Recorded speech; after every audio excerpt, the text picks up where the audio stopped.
మధుర మీనాక్షి ఆలయం ఎత్తైన రాజగోపురాలు కలిగిన ఆలయంగా ప్రపంచ ప్రఖ్యాతి పొందింది. త్రినేత్రుడైన శివుడు మధువును వర్షింపచేసిన ప్రాంతం కనుక మధుర అయిందని స్థల పురాణం చెబుతోంది.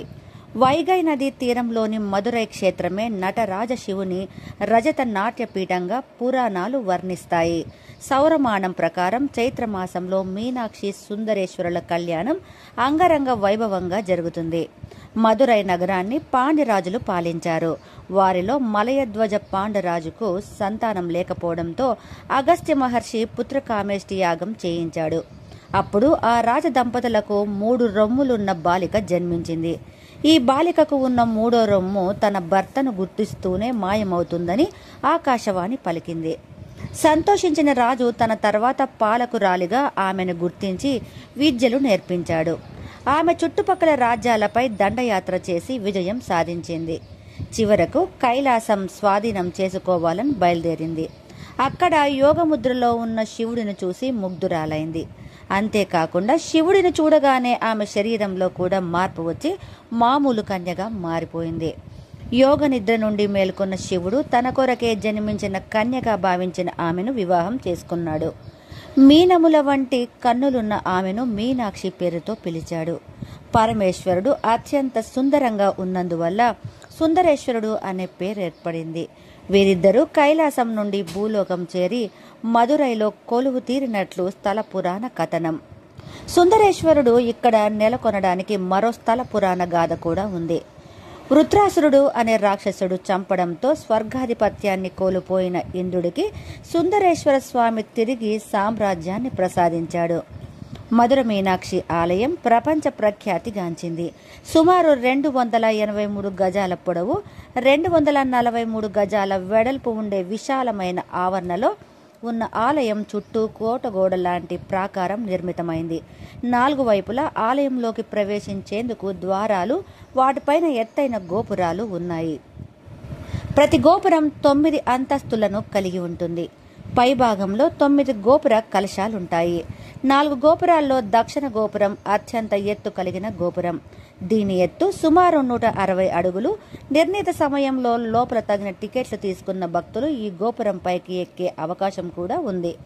పడమర గోపురం 154 అడుగులు, తూర్పు గోపురం 153 అడుగులు, ఉత్తర గోపురం 152 అడుగుల ఎత్తును కలిగి ఉన్నది.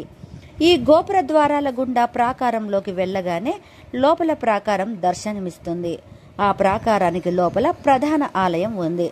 సాధారణంగా ఏ ఆలయానికి వెళ్ళినా ముందుగా స్వామివారిని దర్శించుకొని తర్వాత అమ్మవారిని దర్శించుకోవడం సాంప్రదాయం. అయితే మధురైలో ముందుగా శ్రీ మీనాక్షి అమ్మవారిని దర్శించుకున్న తర్వాతే సుందరేశ్వరుల స్వామి వారిని దర్శించుకోవాలన్నది ఆచారం. కాబట్టి తూర్పు ద్వారం గుండా ప్రవేశిస్తే అందుకు వీలుగా ఉంటుంది.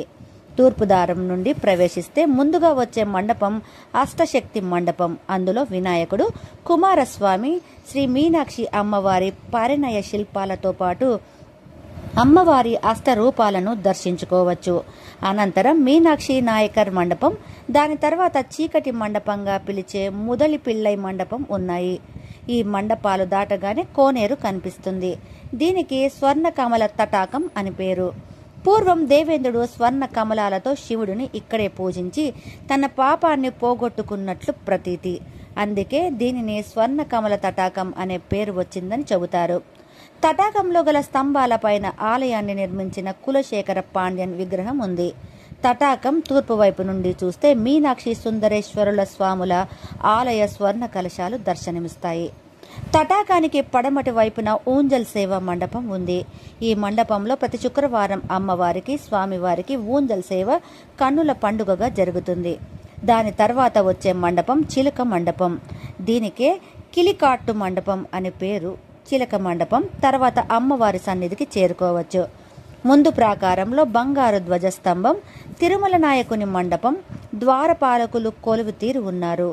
గర్భాలయంలో మీనాక్షి అమ్మవారు నిలుచున్న భంగిమలో కొలువు తీరు దర్శనమిస్తారు. ద్విభుజాలతో ఒకే చేతిలో చిలకను ధరించి మరో వయ్యారంగా కిందికి జారవిడిచి దర్శనమిస్తారు. అమ్మవారి దర్శనం అనంతరం స్వామివారి ఆలయానికి వెళ్లే దారిలో సుమారు 8 అడుగుల ఎత్తున్న వినాయకుణ్ణి దర్శించుకోవచ్చు.